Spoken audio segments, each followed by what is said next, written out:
Hi friends, welcome back to my channel Shri Shiva world.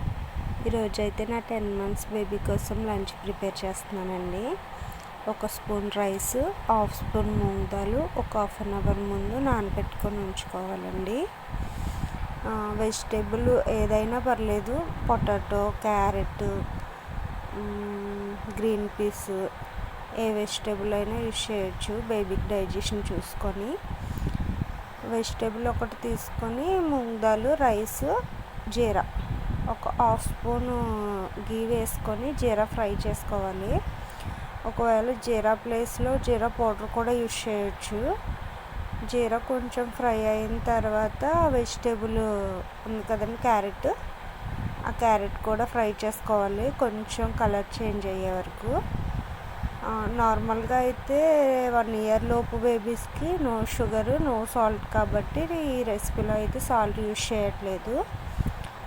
Salt use చేయకపోయినా బేబీస్కి food టేస్టీగానే ఉంటుందండి. అంటే salt లేకపోతే టేస్ట్ ఉండదు కదా అనేసి అనుకుంటారు, అలా ఏమి ఉండదండి.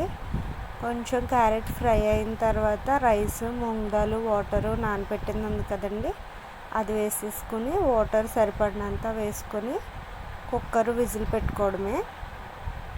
నార్మల్గా అయితే బాగా మెత్తగా ఉడికేలా పెట్టుకోవాలండి.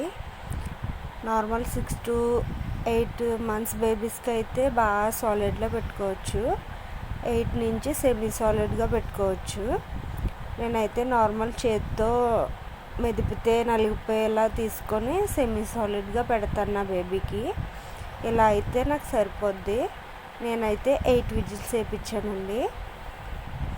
ఇది నార్మల్గా తీసుకొని ఒకవేళ వాటర్ సరిపోలేదు, గట్టిగా ఉంది అంటే కొంచెం వాటర్ వేసుకుని చేతితో కలుపుకొని తినిపించేయచ్చు బేబీస్కి.